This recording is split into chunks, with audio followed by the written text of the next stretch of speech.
இரக்கம் நிறைந்த அன்பின் பரலோக தகப்பனே, இந்த நல்ல நேரத்துக்காக நன்றி செலுத்துகிறேன். ஆவியானவரே, ஏசப்பா, நான் பாடப்போகிற பாடல், கொடுக்க போகிற செய்தி ஆண்டவரே ஆசீர்வதிங்க. மக்கள் கேட்டு மனம் திரும்பட்டும் ஏசப்பா, உங்களுக்குள்ளே அவங்க வரட்டும் ஆண்டவரே, உங்க ரட்சிக்கப்படட்டும் எல்லாரும் ஆண்டவரே. மியூசிக் போடுற தம்பியை நீங்கள் ஆசீர்வதிங்க ராஜா. தொடக்கம் முதல் முடிவு வரை உங்களுடைய பிரசன்னம் இருக்கட்டும். ஆவியானவரே, என்னோடு கூட இருங்க, எங்களோடு கூட இருங்க, பொறுப்படுத்துக்கங்க, வழி நடத்துங்க. இயேசுவின் நாமத்தில் வேண்டுகிறேன் பிதாவே, ஆமேன். முதலாவது ஒரு பாடல்.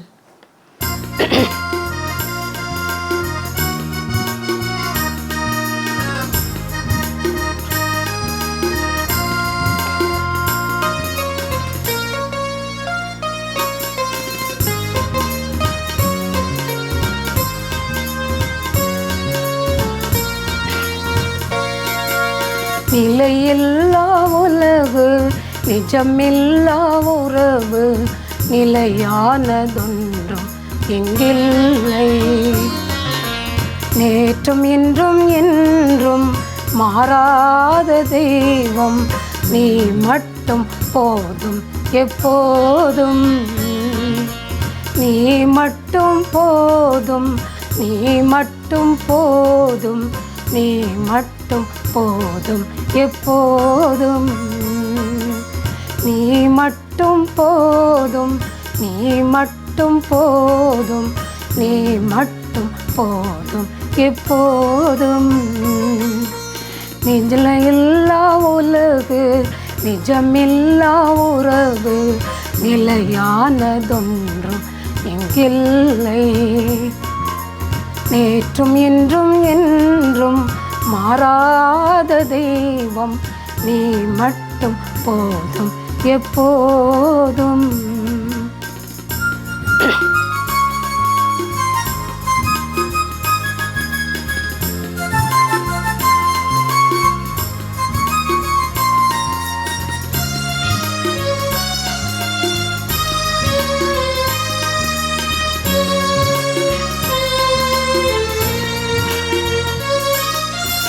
ஆசையிலே பிறந்து ஆணவத்தில் தொடர்ந்து ஆடி இங்கு அடங்குது வாழ்க்கை. வாழ்வதரும் வார்த்தை வாழ்க்கைதனை வளர்த்தான், வசந்தம் அன்பு நம்மில் என்றும் தங்கும். ஆசையிலே பிறந்து ஆணவத்தில் தொடர்ந்து ஆடி இங்கு அடங்குது வாழ்க்கை. வாழ்வதரும் வார்த்தை வாழ்க்கைதனை வளர்த்தால், வசந்தம் அன்பு நம்மில் என்றும் தங்கும். நீ மட்டும் போதும், என் வாழ்வு மாறும். நீ மட்டும் போதும், என் வாழ்வு மாறும். நீ மட்டும் போதும் எப்போதும், நீ மட்டும் போதும் எப்போதும். நிலையில்லா உலகு, நிஜமில்லா உறவு, நிலையானதொன்றும் எங்கில்லை.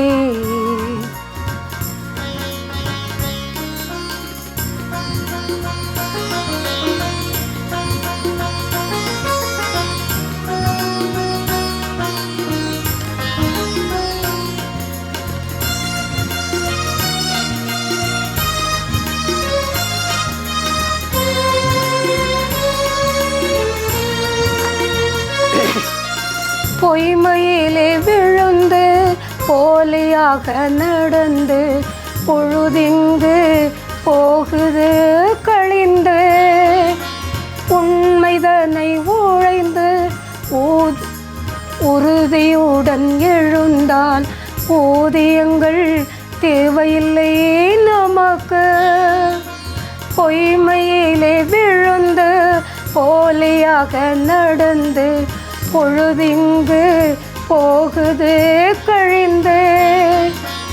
உண்மைதனை உணர்ந்து ஊர்தியுடன் எழுந்தால் ஊழியங்கள் தேவையில்லை நமக்கு, நீ மட்டும் போதும். என் வாழ்வு மாறும், நீ மட்டும் போதும். என் வாழ்வு மாறும், நீ மட்டும் போதும் எப்போதும். நீ மட்டும் போதும் எப்போதும். நிலையில்லா உலகு, நிஜமில்லா உறவு, நிலையானதொன்றும் எங்கில்லை. நேற்றும் இன்றும் என்றும் மாறாத தெய்வம், நீ மட்டும் போதும் எப்போதும். நீ மட்டும் போதும், நீ மட்டும் போதும், நீ மட்டும் போதும் எப்போதும். நீ மட்டும் போதும், நீ மட்டும் போதும், நீ மட்டும் போதும் எப்போதும். நிலையில்லா உலகு, நிஜமில்லா உறவு, நிலையானதொன்றும் எங்கில்லை.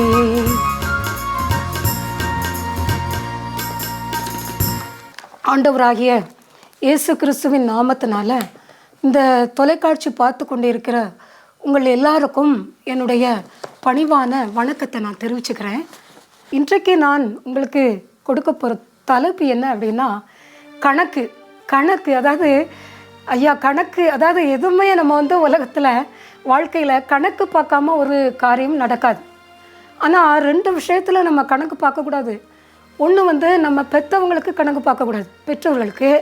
அதுக்கப்புறம் நம்ம பிள்ளைகளுக்கும் கணக்கு பார்க்கக்கூடாது.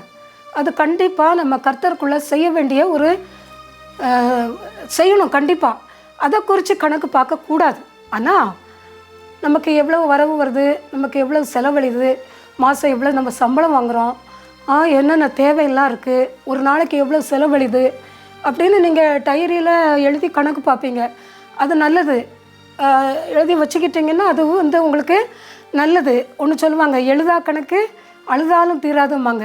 கணக்கு நீங்கள் சரியாக வச்சுக்கிட்டிங்கன்னா எந்த நேரத்துலையும் உங்களுக்கு அதை எடுத்து பார்க்குறதுக்கு சரியான நிலைமையாக இருக்கும். இது உலக பிரகாரமான கணக்கு, புரியுதா? ஆவிக்குரிய விஷயத்தில் நம்ம எப்படி இருக்கணும்? யாத்ராகமம் 5வது அதிகாரம் 8வது வசனம் சொல்கிறது, அவர்களுக்கு முன் செய்து கொடுத்த கணக்கின்படியே செய்யும்படி சொல்லுங்கள், அதனை நீங்கள் ஒன்றும் குறைக்க வேண்டாம். அவர்கள் சோம்பலாய் இருக்கிறார்கள், அதனால் நாங்கள் போய் எங்கள் தேவனுக்கு பலியிடுவோம் என்று கூக்குரல் இட்டார்கள் அப்படின்னு சொல்கிறாரு. இதில் அந்த பார்வோன் ராஜா எகிப்தில் இஸ்ரேல் மக்களை ரொம்ப அடிமைப்படுத்திட்டு இருக்காங்க. செங்கலை சுட சொல்கிறாங்க. அவங்க செங்கல் சுட்டு ரொம்ப அதில் கொடுமையாக அவங்கள நடத்துகிறாங்க. செங்கல் சுட்டு கொடுத்தா தான் அவங்களுக்கு கூலி, அப்படி ரொம்ப கொடுமை பண்ணுறாங்க. அதனால் அந்த இஸ்ரேல் மக்கள் கர்த்தரை நோக்கி பார்க்கும்போது கர்த்தர் சொன்னாங்க, மோசையை வழி நடத்தி நீ இந்த எகிப்து மக்களை அடிமைத்தன வீட்டிலேருந்து இவங்களை நீங்கள் எடுத்து வழி நடத்திட்டு போ அப்படின்னு சொல்கிறாங்க. பார்வோன் மோசைக்கிட்ட கர்த்தர் சொல்கிறாங்க. அதே மாதிரி மோசை ஆரோனும் மோசையும் பார்வோன்கிட்ட கேட்கும்போது, இந்த ஜனங்கள் ரொம்ப மோசமாக இருக்காங்க, இன்னும் நீ செங்கலை இதை விட அதிகமாக கொடு. எல்லாரும் இப்போ 100 செங்கல் கொடுக்குற விஷயத்தில் 1000 செங்கல் கொடு, அதில் ஒன்றும் குறைக்காத, நல்லா அவங்க இது பண்ணட்டும், நல்லா கொடுமைப்படட்டும், அப்போ தான் அவங்க திருந்துவாங்க. இப்போ அவங்க தெய்வத்துக்கு முறையிட போகிறாங்க, அவங்களுக்கு பலி செலுத்த போகிறாங்கன்னு சொல்லுவான். இந்த கொடுமைகளெல்லாம் கர்த்தர் சகித்து கொள்ளலை. சீக்கிரத்தில் அந்த கொடுமைக்கு கர்த்தர் ஒரு வழி திறந்து இஸ்ரேல் மக்களை எகிப்தின் அடிமைத்தனத்திலேருந்து மீட்டெடுத்தாங்க. அது மாதிரி நமக்கு இந்த உலகத்தில் வாழக்கூடிய நமக்கு கீழவங்களோ மேலே உள்ளவங்களோ நமக்கு எவ்வளோ கொடுமை பண்ணாலும் கர்த்தர் அதை பார்த்துக்கிட்டு சகித்துக்கிட்டு சும்மா இருக்கிற தேவன் அல்ல. ஏன்னா நீங்கள் ஆண்டவருடைய ஊழியக்காரங்க, ஆண்டவரை நீங்கள் தேடி போகிறீங்க, நீங்களும் நானும் ஆண்டவரை தேடி வந்திருக்கோம். அதனால் நமக்கு என்ன கொடுமை வந்தாலும் கர்த்தர் அதை சகித்து கொள்கிற தேவன் அல்ல. ஆண்டவற்றை முறையிடும்போது அவர் நமக்கு எல்லாவற்றையும் நமக்கு நல்ல ஒரு நன்மையாக வெற்றிகரமாக மாற்றி தருவாங்க. யோபு 3:6 சொல்லப்பட்டிருக்கு, இந்த ராத்திரியிலே அந்தகாரம் பிடிப்பதாக, வருஷத்தின் நாட்களில் அது அந்த நாள் மாதங்களிலே அந்த நாள் வந்து கணக்கிலே வராமல் போவதாக. இப்போ யோபுக்கு ரொம்ப வேதனை வந்தது, எல்லாத்தையும் இழந்துட்டான்ல. அதாவது சொத்து பத்துக்களை இழந்துட்டான், பிள்ளைங்களை இழந்துட்டான், வேலைக்காரன், அவங்க மிருகங்கள், ஒட்டகம், ஆடு மாடு எல்லாத்தையும் இழந்துட்டான்ல. அவனுக்கு ரொம்ப வேதனை. ஐயோ அப்படின்னு சொல்லி சாம்பலில் உட்காந்தான். மனைவியும் தூஷிட்டு நீ உயிரை விடுன்னு சொல்லிட்டான். அப்போது அவன் சொல்கிறான், ஐயோ ஆண்டவரே, எனக்கு இந்த மாதம் இந்த ராத்திரி அப்படியே இல்லாமல் போயிடட்டும், அந்தகாரப்பட்டுட்டோம், இந்த ராத்திரி எனக்கு இல்லாமே போகட்டும், அந்த மாதம் என் கணக்கிலே வரக்கூடாது, இந்த வருஷத்தின் நாட்கள் என்ன சந்தோஷப்படாமல் இருக்கணும், நான் அதில் சந்தோஷப்படக்கூடாது, அதே மாதிரி அந்த நாளின் மாதங்கள் என் கணக்கில் வரக்கூடாது ஆண்டவரே அப்படின்னு சொல்கிறான். ஏன்னா ஒரு நாள் ஏதாவது நமக்கு வந்து அந்த நாளில் நன்மையான காரியம் நடந்தால் நமக்கு சந்தோஷமாக இருக்கும், அதை கொண்டாடுவோம். இப்போ நீங்கள் இந்த கல்யாண நாள், பிறந்த நாள், இதெல்லாம் நல்ல நாள்னு சொல்லி கொண்டாடுறீங்க.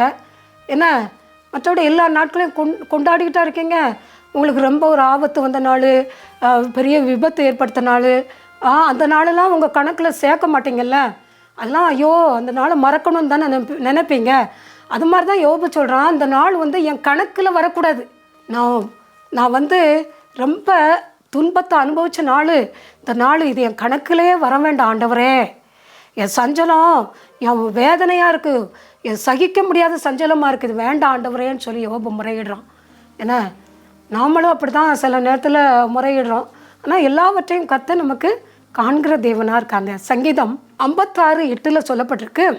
56:8, என் அலைச்சல்களை தேவரீர் எண்ணி இருக்கிறீர், என் கண்ணீரை உம்முடைய துருத்தியில் வையும், அவைகள் உம்முடைய கணக்கில் அல்லவோ எழுதியிருக்கிறது. இப்போ இதில் சொல்கிறா தாவீது, என் அலைச்சல்களை நீங்கள் எண்ணி இருக்கீங்கப்பா. தாவீது அலைஞ்ச அலைச்சல் கொஞ்சம் நெஞ்சம் கிடையாது. சவுல் அவனை விரட்டி விரட்டி விரட்டி அவன் அங்கே இங்கே அலைஞ்சி, அவன் நிறைய இடத்துல அவன் வந்து அப்சலோன் நிமித்தமாக அவன் அலைஞ்சி, அப்புறம் அவன் உயிரை பாதுகாக்கிறதுக்கு அவன் நிறைய இடத்துல அலைஞ்சான். சிக்லாக்கில் அவனை சேர்ந்த எல்லா மனைவி பிள்ளைங்களெல்லாம் கொண்டு போயிட்டாங்க. அப்போ அவன் அழுதான், பலனில்லாத போக வரைக்கும் அழுதான், நிறைய இடங்களில் அலைஞ்சான். அப்போ தாவீது ராஜா அதான் சொல்கிறான், அவன் அழுதான், பலன் இல்லாமல் போக மட்டும் அழுதான். அப்போது அதே மாதிரி தான் நம்ம எத்தனை இடத்துல அலையிறோம். படிப்புக்கு அலையிறீங்க, அங்கங்கே அலைஞ்சு திரியிறீங்கல்ல, வேலை செய்கிறதுக்கு அங்கங்கே இங்கேருந்து பஸ் பிடிச்சி உங்கள் அந்த திருநெல்வேலி போய் அங்கேருந்து மற்ற ஆஃபீஸுகளுக்கு போய் வேலை பார்க்குறீங்க. வேலை பார்க்குற இடத்துல அங்கங்கே உங்களை போக சொல்லுவாங்க, உங்கள் மேனேஜர் அங்கங்கே அலைவீங்க, நிறைய அலைச்சல்கள் இருக்குல்ல. அதெல்லாம் நீங்கள் வந்து ஆண்டவர் எல்லாவற்றையும் அறிந்திருக்கிற தேவன். என்னையும் தான் எங்கள் அப்பா எனக்கு நிறைய இடத்துல அலைஞ்சி திரிஞ்சு, என் முதல்ல என்னை அந்த பாளையங்கோட்டை பள்ளிக்கூடத்தில் 8 வருஷம் படிக்க வச்சாங்க. அலைஞ்சி திரிஞ்சு அந்த தினமும் லீவுக்கு போகும்போது கூட்டு வர எல்லாம் கொண்டு விட, அதுக்கெல்லாம் அலையிறாங்கல்ல. அதே மாதிரி சென்னையில் கொண்டு படிக்க வைக்கிறதுக்கு அங்கே அலைஞ்சாங்க, ட்ரைனிங் ஸ்கூலுக்கு அலைஞ்சாங்க, வேலை வாங்கி கொடுக்க அலைஞ்சாங்க. இப்படி நம்ம உலகத்தில் நான் மட்டும் இல்லை, எல்லாரும் நீங்கள் அலையிறீங்கல்ல அங்கே இங்கே, அந்த அலைச்சல்களெல்லாம் தேவன் எண்ணி இருக்கிறார். தாவீதின் அலைச்சல்களையும் தேவன் எண்ணினார். புரியுதா? அதான் அவர் சொல்கிறாரு, என் கண்ணீர் உம்முடைய துருத்தியில் வைக்கப்பட்டு இருக்கிறது, அவைகள் உம்முடைய கணக்கில் அல்லவோ எழுதியிருக்கிறது. உம்முடைய கணக்கில் அல்லவோ எழுதியிருக்கிறது. நீங்கள் நினைக்கிங்க தாவீது ஏகப்பட்ட கண்ணீர் வடித்தான், அவனுக்கு ரொம்ப கண்ணீர் தான். மகன் நிமித்தமாக, சவுல் நிமித்தமாக, அவன் மற்றவங்க கூட இருந்தாங்கள்ல 400 பேர் கூட இருந்தவங்க கல்லறியை பார்த்தாங்க. அப்புறம் அவனை சில நேரத்தில் அவனை வந்து ரொம்ப கொடுமைப்படுத்த பார்த்தாங்க, நிறைய அவன் அழுதான். அப்போ அதான் சொல்கிறான், என் கண்ணீர் உம்முடைய துருத்தியில் அல்லவோ வைக்கப்பட்டு இருக்கிறது. பிரியமானவர்களே, தாவீது கண்ணீரை கர்த்தர் எப்படி அவங்க துருத்தியில் வச்சாங்க, அது மாதிரி உன் கண்ணீரையும் என் கண்ணீரையும் கர்த்தர் வந்து துருத்தியில் வைக்கிற தேவனப்பா. அம்மா, இந்த உலகத்தில் பிறந்தவங்க யாரும் நீங்கள் கண்ணீர் வடிக்காமல் இருந்திருக்கவே முடியாது. ஏன்னா கண்டிப்பாக ஒரு துக்க நாளில் எப்படியும் அழுதுருப்பீங்கல்ல, கண்ணீர் வடிக்க தானே செய்வீங்க. உங்களை திறக்குறோம் பேசியிருப்பாங்க, சண்டை போட்டிருப்பாங்க, உங்களை அடிச்சிருப்பாங்க, உங்களை வந்து ஏசியிருப்பாங்க, கொடுமை பண்ணியிருப்பாங்க, நீங்கள் செய்யாததை செஞ்சேன்னு சொல்லியிருப்பாங்க. எத்தனையோ விதங்களில் நீங்கள் கண்ணீர் வடிச்சிருப்பீங்கல்ல. அந்த கண்ணீரை கர்த்தர் நம்முடைய கணக்கில், அவருடைய கணக்கில் வைத்திருக்கிறார். கவலைப்படாதீங்க, ஒரு சொட்டு கண்ணீர் வடித்தாலும் அதுக்கு கர்த்தர் கணக்கு வச்சுருக்காங்க. ஆனால் மனுஷங்க நிமித்தமாக நீங்கள் விருதாவாக கண்ணீர் வடிக்காதீங்க. ஆண்டவருக்காக கண்ணீர் வடிங்க. ஆண்டவரே, எனக்காக இப்படி சிலுவையில் ரத்தம் சிந்தினீங்க, நான் என் பாவத்தை என்னால் விட முடியலையே, இப்படி இந்த அக்கிரமத்தை எனக்கு விட முடியலையே, இப்படி என்னால் சண்டை போடாமல் இருக்க முடியலை, கோவப்படாமல் இருக்க முடியலை, எரிச்சல் படாமல் இருக்க முடியலை, என்னால் எத்தனை பேர் வேதனைப்படுறாங்க, சஞ்சலப்படுறாங்கன்னு சொல்லி கர்த்தர்கிட்ட கண்ணீர் வடிங்க. கண்டிப்பாக கர்த்தர் அதுக்கு பதில் தருகிற தேவனாக இருப்பாங்க. நீங்களே சண்டை போடனாலும் சண்டை போடாமல் இருந்தாலும் உங்கள்கிட்ட சண்டைக்கு வருவாங்க. நீங்கள் நல்லது செஞ்சாலும் உங்களுக்கு பொல்லாப்பு செய்வாங்க. அதுதான் உலகம். இதை குறித்து நீங்கள் கண்ணீர் வடிச்சிருக்கலாம். கண்ணீர் வடிக்காதவங்க யாரும் இருக்க முடியாதுமா. என்ன, பச்சை குழந்தைக்கு கூட அழத்தான் செய்யுது. என்ன, பிறந்த உடனே பசியில் அழுதில்ல. அப்போ யாருமே உலகத்தில் இருக்கக்கூடிய 800 கோடி மக்களும் கண்ணீர் வடிக்காமல் இருந்திருக்க முடியாது. நம்ம கண்ணீரை ஆண்டவர்கிட்ட வடிப்போம். விருதாவும் மனுஷங்கிட்ட போய் கண்ணீர் வடிக்காதீங்க. என்னை அப்படி சொல்லிட்டா, இப்படி சொல்லிட்டா, என் புருஷன் என்னை அப்படி நடத்துதான், இப்படி நடத்துதான், எனக்கு துரோகம் பண்ணுதான் அப்படின்னு சொல்லி நீ மனுஷங்கிட்ட சொல்லி கண்ணீர் வடிக்காத. அது விருதா. ஆண்டவர்கிட்ட சொல்லி கண்ணீர் வடி. அதுக்கு தேவன் பதில் கொடுப்பாங்க. கண்டிப்பாக பதில் கிடைச்சே ஆகும். புரியுதா? ஸ்காட்லாந்து தேசத்தில் ஒரு ஊழியக்காரன் தான். அவன் வந்து அழுதான், கண்ணீர் வடித்து இந்த மக்களுக்காக அழுதான். ஐயோ, இப்படி பாவத்தில் விழுந்து அழிஞ்சு போகிறாங்களே, என்னைக்கு தான் மனம் திரும்பி அவங்க பரலோக ராஜ்யத்துக்கு போகிறாங்க, நித்திய ஜீவன் அடைய போகிறாங்களோ அப்படின்னு கண்ணீர் வடித்து அழுது அவங்களுக்காக விண்ணப்பம் பண்ணான். ஆனால் அதை கேட்ட மக்கள் யாரும் மனம் திரும்புறதா இல்லை. என்னவோ பைத்தியக்காரன் உளறிட்டு போகிறான்னு இருந்தாங்க. அதுக்கப்புறம் அவன் கண்ணீர் வடித்து அவன் கண்ணில் ரத்த கண்ணீர் வந்தது, ரத்தம் வந்தது கண்ணில். அதுக்கப்புறம் தான் ஐயோ ரத்த கண்ணீர் வடிக்கும், அப்போ இதில் ஏதோ ஒரு விஷயம் இருக்குது அப்படின்னு சொல்லி கர்த்தரை ஏற்றுக்கிட்டாங்க. அது மாதிரி நம்ம என்ன செய்யணும்? மற்றவங்க கண்ணீருக்கு நம்ம இறங்கணும். இயேசு நம்ம கண்ணீருக்கு இறங்குவாங்க. ஏன்னா நம்ம கண்ணீரை கர்த்தர் வந்து கணக்கில் வச்சுக்குவாங்க. புரியுதா? மத்தேயு 12:36 இதில் மனுஷர் பேசும் வீணான வார்த்தைகள் யாவையும் குறித்து நியாயத்தீர்ப்பு நாளிலே கணக்கு ஒப்புவிக்க வேண்டும் என்று உங்களுக்கு சொல்லுகிறேன். இது இயேசு சொல்கிறாங்க. எவ்வளோ அருமையான ஒரு வசனம் பார்த்தீங்களா? மத்தேயு 12:36 மனுஷர் பேசும் வீணான வார்த்தைகளை குறித்து நியாயத்தீர்ப்பு நாளிலே கணக்கு ஒப்புவிக்க வேண்டும் என்று உங்களுக்கு சொல்லுகிறேன். மனுஷங்க எவ்வளோ நாளும் பேசுவாங்க. பைத்தியம் பிடிச்சவங்க தெரியாமல் பேசுவாங்க. நல்லவங்களும் நம்ம எவ்வளவோ வீணான வார்த்தைகள் பேசுகிறோம். ஏன்னா கெட்ட வார்த்தை, அருவருப்பான வார்த்தை, தாறுமாறான வார்த்தைகள், ஏன்னா எவ்வளோ வார்த்தைகளோ நம்ம பேசியிருப்போம். புரியுதா? அவங்கள முட்டாள்னு சொல்லக்கூடாதுன்னு அதே எரி நரகத்தில் தள்ளப்படுவான்னு சொல்லியிருக்கு. முட்டாள்னு சொல்லியிருப்போம், என்னென்ன கும்பிட்ட என்னெல்லாமோ பேசியிருப்போம். வீணான வார்த்தைகள் எல்லாம் கர்த்தர் வந்து கணக்கில் வச்சுருப்பாங்களாம். அதான் ஆண்டவர் சொல்கிறாங்க, நியாயத்தீர்ப்பு நாளிலே என்ன நீங்கள் எல்லாரும் அதை குறித்து கணக்கு ஒப்புவிக்க வேண்டும். நம்ம வந்து ஆண்டவருக்கு முன்னால், ஆண்டவரே நான் நல்லா தான் இருந்தேன், நான் ஒன்றும் பேசலை, நான் யாரையுமே பேசலை, அவங்க தான் என்னை இப்படி சொன்னாங்க அப்படி சொன்னாங்க அப்படின்னு நம்ம நியாயத்தீர்ப்பு நாளில் ஒருவேளை நம்ம சொல்லலாம். ஆண்டவர் சொல்கிறாங்க, நியாயத்தீர்ப்பு நாளில் நீ பேசுகிற ஒவ்வொரு வார்த்தையும் குறித்து நீ என்ன செய்யணும்? கணக்கு கொடுக்கணும் அப்படின்னு சொல்கிறாங்க. என்ன எவ்வளவோ வார்த்தைகள் பேசியிருக்கோம். இப்போ நானும் சின்ன வயசில் ரொம்ப சண்டை போட்டிருப்பேன். எங்கள் அக்கா தங்கச்சி கூட சண்டை போட்டிருக்கேன். பெருசாக வந்தாலும் அப்படி தான். நமக்கு வந்து நம்மளால் நம்ம சும்மா இருக்கணும்னு நினச்சாலும் நம்மளை விட மாட்டாங்க. இந்த கோபம், எரிச்சல் இதெல்லாம் எனக்கு ரொம்ப வருது. இதெல்லாம் நான் நினச்சி பார்ப்பேன், ஏன் நான் இப்படி பேசுகிறேன்? ஐயோ, என் கூட நான் படிக்கும்போது ஒரு பொண்ணு அவள் சொல்லுவாள். அவளை வந்து ஏதோ நாங்கள் 7th படிக்கும்போது அவளை ஏதோ ஒரு வார்த்தை சொல்லிட்டேன். முட்டாள், நீ என்னத்தை படிக்க, நீ சும்மா ஒரு மாதிரி இருக்க அப்படின்னு அவள்கிட்ட நான் சொல்லிட்டேன். நாங்கள் 2 பேரும் ரொம்ப ஃப்ரெண்ட்ஸு தான். ஆனால் அவள் சொன்னால், திரவியா நீ பேசுகிற ஒவ்வொரு வார்த்தைக்கும் நீ ஆண்டவருக்கு கணக்கு கொடுக்கணும், பார்த்துக்க, இப்படிலாம் பேசாத. என்ன நான் நல்லா படிக்கலைன்னா உனக்கு என்ன, அது எதுக்கு நீ அப்படி சொல்கிற அப்படின்னு. அப்போவே நான் 7th ஸ்டாண்டர்ட் படிக்கும்போது அவளுக்கு அவ்வளோ தூரம் அந்த பைபிளும் தெரியாது. ஒருவேளை சண்டே கிளாஸில் சொல்லி கொடுத்தாங்களோ என்னமோ தெரில. அது எனக்கு இன்னும் மனசில் இருக்குது. அந்த பொண்ணு இப்போ இல்லை, சமீபத்தில் இறந்து போயிட்டா.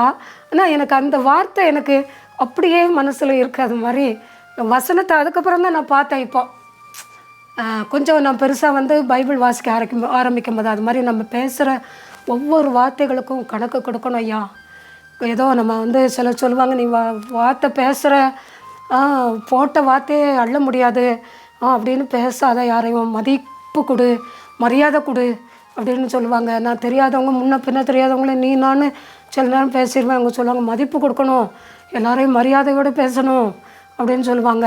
அப்படி அதாவது நீங்கள் பேசுகிற ஒவ்வொரு வார்த்தைகளையும், கெட்ட வார்த்தைகள் எல்லாம் இருக்குல்ல, அதெல்லாம் பேசக்கூடாது. அதெல்லாம் ஆண்டவருக்கு பிரியமில்லாத காரியங்கள் தான். அதே மாதிரி ஒருத்தரை வீணாக பழித்து பேசக்கூடாது.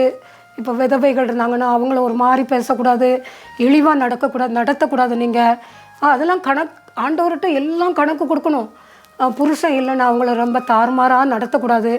கேட்குறதுக்கு ஆள் இல்லைன்னு சொல்லிவிட்டு அவங்க சொத்துக்களெல்லாம் நீங்கள் பிடுங்கக்கூடாது. ஏன்னா மற்றவங்க சொத்தை நம்ம அபகரித்து கொடுக்கக்கூடாது. இதுக்கெல்லாம் ஆண்டவருக்கு ஒரு நாள் நம்ம வந்து கணக்கு கொடுக்கணும் பிரியமானவர்களே, புரியுதா? அதனால் நம்ம என்ன செய்யணும், அதெல்லாம் நம்ம குறித்து நம்ம ரொம்ப ஜாக்கிரதையாக இருக்கணும். ஏன்னா நியாயத்தீர்ப்பு நாளில் நம்ம கணக்கு ஒப்புவிக்கணுமே. மத்தேயு 18:21 இப்படி எனில் பரலோக ராஜ்யம் தன் ஊழியக்காரனிடத்தில் கணக்கு பார்க்கக்கூடிய ஒரு ராஜாவுக்கு ஒப்பாயிருக்கிறது அப்படின்னு சொல்கிறாங்க. அப்போது ஊழியக்காரனுக்கு கணக்கு கொடுக்கக்கூடிய ஒரு ராஜாவுக்கு ஒப்பாயிருக்கு. இப்போ ஊழியக்காரங்கிட்ட நம்ம வந்து சரியாக நம்ம எல்லாம் கணக்கு கொடுப்போம். ராஜாக்கிட்ட நம்ம கணக்கு கொடுப்போம்ல, நான் அது செஞ்சேன், இது செஞ்சேன், இவ்வளோ செலவாயிட்டு அப்படின்ட்டு. அது மாதிரி நம்ம பரலோக ராஜ்யத்தில் நம்ம ராஜா, இயேசு ராஜாவுக்கு நம்ம கணக்கு கொடுக்கணும். எனக்கு ஆண்டவர் சொல்லுவாங்க, உனக்கு ஊழியத்துக்கு நீ எவ்வளோ ரூபா செலவழிச்ச, எவ்வளோ எடுத்து வச்ச, இவ்வளோ கரெக்டாக செலவழிச்சியா, இவ்வளோ கொடுத்தியா, அல்லது சொந்த செலவு ஏற்றுக்கிட்டியான்னு கேட்பாங்க. அப்போல்லாம் நம்ம என்ன சொல்லுவோம், நம்ம யோசித்து செய்யணும். எல்லாத்தையும் ஆண்டவர் கணக்கு கொடுக்கணும்னு சொல்லி அந்த நிலைமையில் நம்ம என்ன செய்யணும். எல்லா காரியங்களையும் கர்த்தர் பார்க்காங்க, கர்த்தர் கவனிக்காங்க என்ற ஒரு முறையில் நம்ம செய்யணும். லூக்கா 16:2 அப்பொழுது எஜமான் அவர் வரவழைத்து, நான் இன்று உன்னை பற்றி கேள்விப்படுகிறது என்ன அப்படின்னு கேட்கான். உன் உக்கிரானக்காரன், அந்த உக்கிரானத்தை வந்து ஒப்புவி, நீ வந்து உக்கிரானக்காரனாக இருக்கிறதுக்கு நீ கூடாது, இனிமேல் நீ உக்கிரானக்காரனாக என்கிட்ட இருக்க முடியாது அப்படின்னு சொல்கிறான். அப்பொழுது எஜமான் அவனை வரவழைத்து அவனை குறித்து, நான் இப்படி உன்னை பற்றி நான் கேள்விப்படுறேனே, உன் உக்கிரான கணக்கை என்கிட்ட ஒப்புவி, நீ இனிமே உக்கிரானக்கும் அப்படின்னு சொல்கிறதுக்கு உனக்கு அருகதை கிடையாது, போ அப்படின்னு விரட்டி விட்டுறாரு கர்த்தர், புரியுதா? ஏன்னா கர்த்தர் சொல்கிறாங்க இப்படி அந்த எஜமான் அப்படி விரட்டி விட்டுட்டான்னு சொல்லி. இதில் வந்து என்னன்னா, ஒரு உக்கிரானக்காரன் அவன் வந்து ரொம்ப கொடுமையாக இது பண்ணிகிட்ருக்கான். அவருடைய அந்த ராஜாவுடைய செல்வத்தெல்லாம் அழித்து போடுறான். அதனால் அவனை கூப்பிட்டு சொல்கிறாங்க, நீ இப்படி செஞ்சேன்னா இது நல்லதில்லை, நீ வந்து நம்ம என்ன செய்யணும், நீ உனக்கு இந்த வேலை கிடையாதுன்னு சொன்னோடனே அவன் வந்து மனம் நொந்து எல்லாத்தையும் நீ ஒருத்தனை பார்த்து சொல்கிறான். அவன் சொல்கிறான், நான் 100 குடம் எண்ணெய் கடன் வாங்கினேன்னு சொன்னான். சரி 50 குடம்னு எழுது அப்படின்னு சொன்ன. இன்னொருத்தர் நான் 100 கலம் மரக்கால் கோதுமை வாங்கினேன்னு சொன்னான், நீ 80ன்னு எழுது அப்படின்னு அவங்களுக்கு ஒரு இறக்கம் பாராட்டி செய்யறதுனால திரும்ப அவனை எஜமான் வந்து மெச்சுக்கிட்டாங்க, புரியுதா? அதே மாதிரி நம்ம ஒரு இது செஞ்சாலும் அதுலேருந்து நம்மளை என்ன செய்யணும், நம்ம திருத்திக்கிடணும். தான் இதில் சொல்லப்பட்டிருக்கு.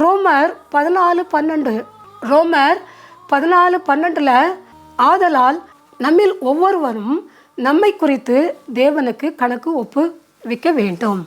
புரியுதா?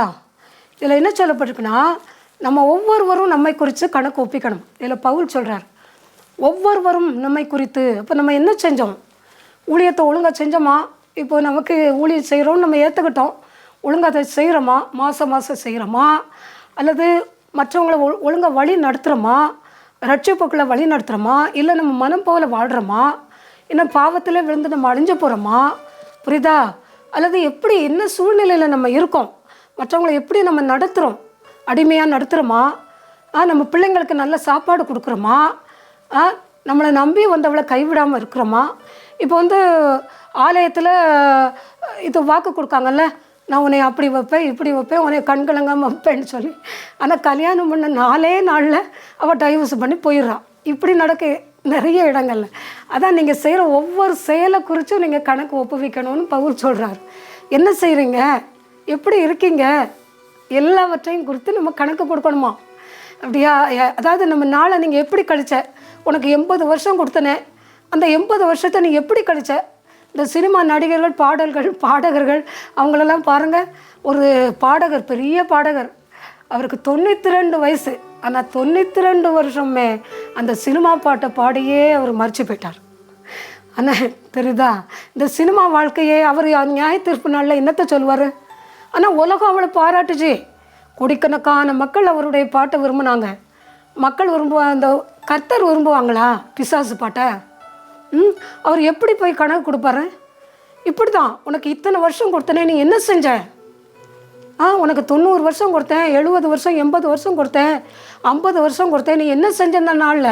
எனக்காக நீ உழைச்சியா? என்னை பற்றி மற்றவங்களுக்கு சொன்னியா? மற்றவங்களுக்கு ரட்சிப்பை குறித்து சொன்னியா? இயேசு உயிரோடு இருக்காங்கன்னு சொன்னியா? ஜீவனுள்ள தேவன் சொன்னியா? உயிரோடு இருக்காங்கன்னு சொன்னியா? அப்படின்னு சொல்லி எல்லாரும் உங்களையும் என்னையும் பார்த்து, என்னையும் சேர்த்து தான் எல்லாரும் ஒரு நாள் நியாய தீர்ப்பு நாளில் நம்மளை பற்றி கணக்கு கொடுக்கணும். நம்மளை பற்றி யோசிக்கங்க. எபிரேயர் 5:13 சொல்லப்பட்டிருக்கு, அவருடைய பார்வைக்கு மறைவான சிருஷ்டி ஒன்றும் இல்லை, அவருடைய கண்களுக்கு முன்பாக எல்லாம் நிர்வாணமாயும் வெளியரங்கமாயும் இருக்கிறது, அவருக்கே நாம் கணக்கு ஒப்புவிக்க வேண்டும். எபிரேயர் நீங்கள் நல்லா குறித்து வீட்டில் போய் தியானிக்கணும், பைபிளை வாசித்து. எபிரேயர் 5:13 அவருடைய பார்வைக்கு மறைவான சிருஷ்டி ஒன்றும் இல்லை, சகலமும் அவருடைய கண்களுக்கு முன்பாக நிர்வாணமும் வெளியரங்கமாக இருக்கு. என்ன இருக்கிறது? அவருக்கே நாம் கணக்கு ஒப்புவிக்க வேண்டும். அவருடைய பார்வைக்கு மறைவான சிருஷ்டி ஒன்றும் இல்லைம்மா. எதையும் கர்த்தர், எல்லா சிருஷ்டிகளையும் அவர் கண் நோக்கி பார்க்குறார். எறும்புகளை கூட அவங்க கண்காணிக்காங்க. எல்லாம் ஆண்டவருக்கு தெரியும். மிருகம், பறவை, விலங்கு, மனுஷங்க, மெயினாக மனுஷங்களை பற்றி தான் கர்த்தர் ரொம்ப கரிசனை உள்ளவங்களாக இருக்காங்க. அவருடைய பார்வைக்கு மறைவான சிருஷ்டி ஒன்றும் கிடையாது, சகலமும் அவருடைய கண்களுக்கு முன்பாக நிர்வாணம் வெளியரங்கமாக இருக்குது. நிர்வாணம் நீ வீட்டுக்குள்ளே செஞ்சனா அது வெளியரங்கமாக தெரியும். வீட்டுக்குள்ளே ஒருத்தனை நீ அடித்து கொலை செஞ்சனா கர்த்தர் முன்னால் படம் வெளியரங்கமாக இருக்குது, அது நிர்வாணமாக தெரியும் ஆண்டவருக்கு முன்னால். நீ வீட்டுக்குள்ளே உன் மனைவியை கொடுமை பண்ண, உன் மனைவியை அடித்து சித்திரத்தை பண்ணனா அது வெளியே தெரியும் ஆண்டவருக்கு தெரியும். ஆண்டவருக்கு நீ அந்தரங்கத்தில் என்ன செஞ்சாலும் ஆண்டவருக்கு தெரியும். நீ அந்தரங்கத்தில் யாரையாவது கூட்டிகிட்டு போய் அருவருப்பான பாவங்கள், தேவனுக்கு பிரியமில்லாத வேசித்தன விபச்சாரங்கள் செஞ்சு அழிஞ்சு போகிறேன்னா அதுவும் ஆண்டவருக்கு தெரியும். என்ன, எல்லாமே கர்த்தருக்கு தெரியும். அவங்களுக்கு தெரியாது ஒன்றும் இல்லைன்னு நினச்சிக்கிட்றாதீங்க. எல்லாம் நம்ம வெளியே பேசுகிற வார்த்தை மட்டும் கிடையாது, எல்லாம் ஆண்டவருக்கு தெரியும். எல்லாம் அவங்க பார்வையில் நிர்வாணம் வெளியரங்கமாக இருக்குது. ஒருத்தருக்கு நீ உள்ளே போய் லஞ்சம் கொடுத்த, ஒரு 1 லட்சம் ரூபா, அது ஆண்டவருக்கு தெரியும்.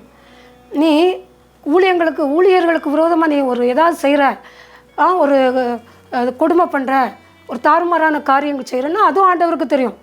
அதனால் அவருக்கே நாம் கணக்கு ஒப்புவிக்க வேண்டும். ஏன்னா எல்லாம் அவருக்கு முன்பாக வெளியரங்கும் நிர்வாணமாக இருக்குது. கர்த்தருக்கு ஒன்றையும் மறக்க முடியாது. ஏன்னா நான் ஊழியத்துக்கு வைக்கேன்னு சொல்லிட்டு அதை எடுத்து நீ செலவழிச்சேன்னா அதுவும் ஆண்டவருக்கு தெரியும். ஏன்னா உள்ளே தானே செய்கிறேன்னு தெரிய முடியாது. எல்லாம் ஆண்டவருக்கு முன்பாக வெளியரங்கமாக இருக்குது. அதனால் பிரியமானவங்களே, ஒவ்வொருத்தரும் நம்முடைய வாழ்க்கையை ஆராய்ஞ்சு பார்ப்போம். என்ன, 1 பேதுரு 4:5 உயிரோடு இருக்கிற உங்களும் மரித்தவர்களும் நியாய தீர்ப்பு கொடுக்க ஆயத்தமாய் இருக்கிறவருக்கு அவர்கள் கணக்கு ஒப்புவிப்பார்கள் அப்படின்னு சொல்லப்பட்டிருக்கு. அப்போது நம்ம உயிரோடு இருக்கவங்க, மரித்தவங்க எல்லாருமே என்ன செய்யணும்? ஒரு நாளைக்கு நம்ம கண்டிப்பாக கர்த்தர்கிட்ட கணக்கு ஒப்புவிக்கணும். அதை மறந்துடக்கூடாது. நியாய தீர்ப்பு நாளில் நம்ம நிற்க முடியாதுன்னு நம்ம சொல்லக்கூடாது, நிற்கணும். சிலர் ரொம்ப அலட்சியமாக இருக்காங்க. ஆமாம், நரகம் பாதாளம் ஒன்றும் இல்லை, சும்மா மறித்து விழுந்து போகிறவங்க தான் அப்படின்ட்டு எனக்கு சாவு வர மாட்டுக்குன்னு சொல்லிட்டு தற்கொலை பண்ணி சாகுறாங்க. இந்த அவல நிலைமை உங்களுக்கு வேண்டாம். மரணம் உண்டு, மரணத்துக்கு பிறகு வாழ்க்கையும் உண்டு, அதை மறந்துடாதீங்க. எல்லாரும் ஆண்டவருக்கு கணக்கு கொடுக்கணும், அதையும் மறந்துடாதீங்க. ஜெபம். இரக்கம் நிறைந்த அன்பின் பரலோக தகப்பனே, நல்ல நாளுக்காக நன்றி செலுத்துறையா. ஆண்டவரே, நீங்கள் பரிசுத்தமுள்ள தகப்பனையா. நான் கொடுத்த பாடல் செய்தி ஆண்டவரே எல்லாவற்றையும் ஆசீர்வதிங்க. நாங்கள் எல்லாரும் உங்களுக்கு முன்பாக நாங்கள் கணக்கு கொடுக்கணும். நாங்கள் ஒருவரும் உங்கள் தண்டனைக்கு நாங்கள் தப்ப முடியாது. நாங்கள் எதுக்குமே தப்ப முடியாதப்பா. எல்லாம் உங்கள் பார்வையில் வெளியரங்கும் நிர்வாணமாக இருக்குது. உங்களுக்கு மறைவான சிருஷ்டி ஒன்றும் இல்லை. நாங்கள் கணக்கு கொடுக்கணும் என்பதை அறிந்து நாங்கள் செயல்படணும். இந்த தொலைக்காட்சியை பார்த்து கொண்டு இருக்க ஒவ்வொரு மக்களையும் கண்ணோக்கி பாருங்கள். எல்லா வியாதிகளிலிருந்து விடுதலையை கொடுங்க. கைவலி, கழுத்து வலி, முட்டு வலி, மூட்டு வலி, ப்ரெஷர், சுகர், கேன்சர் உட்பட எல்லா வியாதியிலேருந்தும் விடுதலையை கொடுங்க. நீங்கள் தான் அவங்களுக்கு மெய்யான தெய்வமாக நீங்கள் இருக்கணும் ராஜா. ஆண்டவரே, எல்லா மக்களும் மனம் திரும்பணும். ஒருவராது கெட்டு போதமுடைய சித்தம் இல்லை. ஆண்டவரே, மரணத்துக்கு பிறகு வாழ்க்கை இருக்குங்கிறத உணரட்டும். மர்ம காய்ச்சல், மர்ம நோயிலிருந்து விடுதலையை கொடுங்க. ஆண்டவரே ஏசப்பா தகப்பனே, வாலிப ஆண்கள் பெண்கள் எல்லாரும் படித்து வேலை இல்லாமல் கஷ்டப்படுறாங்க. வேலையை கொடுங்க. ஒவ்வொரு குடும்பத்திலையும் சமாதானம் வரட்டும். உலகம் தரக்கூடாது, சமாதானம் வரட்டும். ஒவ்வொரு குடும்பத்தையும் யோபு குடும்பத்தை போல எல்லா குடும்பத்தையும் வேலையிடுங்க. ஒருவராது கெட்டு போகக்கூடாது ராஜா. தகப்பனே, எல்லாருடைய கண்ணீரையும் நீங்கள் அறிந்திருக்கிற தேவன். எல்லாம் உங்களுக்கு நிர்வாணம் வெளியரங்கமாக இருக்குது. எதையும் நாங்கள் உங்களுக்கு முன்னால் நாங்கள் மறைக்க முடியாது. தகப்பனே, பலப்படுத்துங்க ராஜா, பலப்படுத்துங்க. மிதியான நேரம் முழுதையும் பொருட்படுத்துக்கங்கப்பா. எல்லாரும் ரட்சிக்கப்படணும். எல்லா இடத்துலையும் எழுப்புதல் வரட்டும். ஈரானில் அந்த கலவரங்கள் அடக்கப்படட்டும். நிறைய பேர் சாகுறாங்களே, இந்த யுத்தங்கள்லாம் ஒழியட்டும். அமெரிக்காவுக்கும் ஈரானுக்கும் யுத்தம் வரக்கூடாதப்பா. பாதுகாத்துக்கொள்ளுங்க. மீதியான நேரம் முழுதையும் பொருட்படுத்துக்கங்க, வழி நடத்துங்க. இயேசுவின் நாமத்தில் வேண்டுகிறேன் பிதாவே. தேவன் தாமே இந்த வசனத்தை ஆசீர்வதிப்பாராக. ஆண்டவர் இயேசுவுக்கே, ஜீவனுள்ள தேவனுக்கே மகிமை உண்டாகட்டும், கனம் உண்டாகட்டும். என்னுடைய ஃபோன் நம்பர் குறிச்சிக்கங்க, 9487549354.